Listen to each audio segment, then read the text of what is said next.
اعوذ باللہ من الشیطان الرجیم بسم اللہ الرحمن الرحیم۔ سورہ زلزلہ، یہ قرآن پاک کی 99 نمبر سورہ ہے، مکی صورت ہے، اور اس کے پہلے لفظ زلزلہ کو ہی اس کا نام قرار دیا گیا ہے۔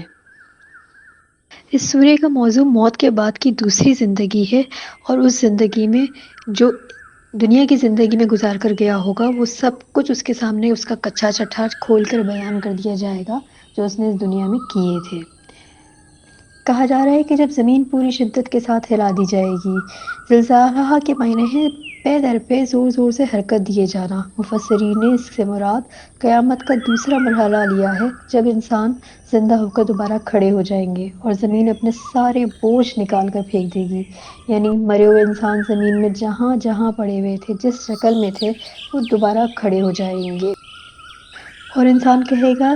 کہ اس کو کیا ہوا۔ جس دن وہ اپنی ساری خبریں بیان کرے گی، یعنی زمین اپنی ساری خبریں بیان کر رہی ہوگی اور انسان کہے گا کہ اس کو کیا ہو گیا ہے، یہ کیسے باتیں بیان کر رہی ہے۔ زمانہ قدیم کے انسان کے لیے سمجھنا ذرا مشکل تھا، مگر آج جدید سائنسی دور میں جب سینما، ریڈیو،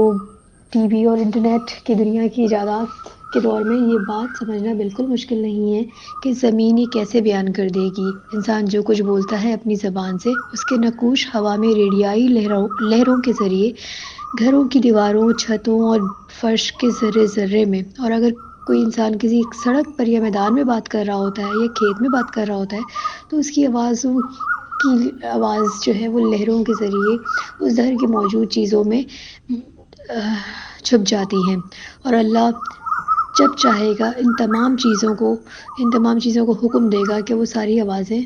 دہرا دیں جو کبھی انسان نے اپنے منہ سے کہی تھیں، اور یوم حشر والے دن انسان اپنے کانوں سے سن لے گا جو کچھ بھی اس نے کہا ہوگا، یا جس وقت اس نے جو کام کیا ہوگا، اس کے ارد گرد موجود چیزوں میں ان کا عکس پوشیدہ ہوگا، اور قیامت کے دن وہ تمام پوشیدہ عکس متحرک فلم کے طور پر انسان کے سامنے آ جائیں گے کہ انسان کب کیا اور کس طرح کیا کیا کرتا رہا ہے۔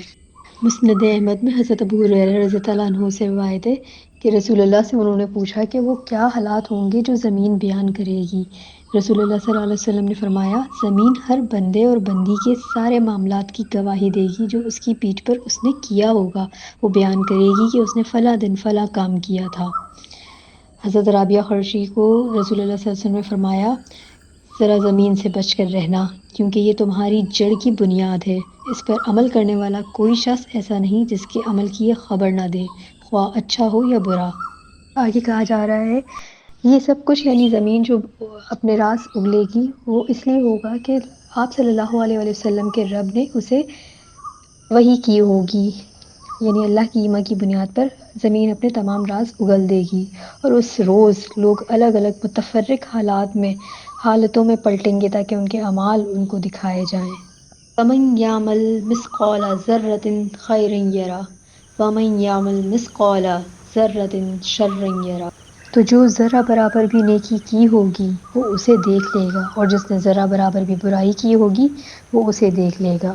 بدی کی سزا تو اتنی ہی دی جائے گی جتنی بدی ہے، مگر نیکیوں کی سزا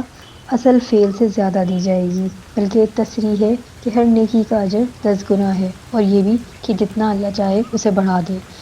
ہاں، مگر برائی سے مراد صرف وہ برائی ہے جس برائی سے اس نے دنیا میں سچی توبہ نہ کی ہو، کیونکہ سچی توبہ کے بعد گناہ ایسے معاف ہو جاتے ہیں کہ جیسے کبھی کیے ہی نہ گئے ہوں۔ وآخر دعوانا ان الحمد للہ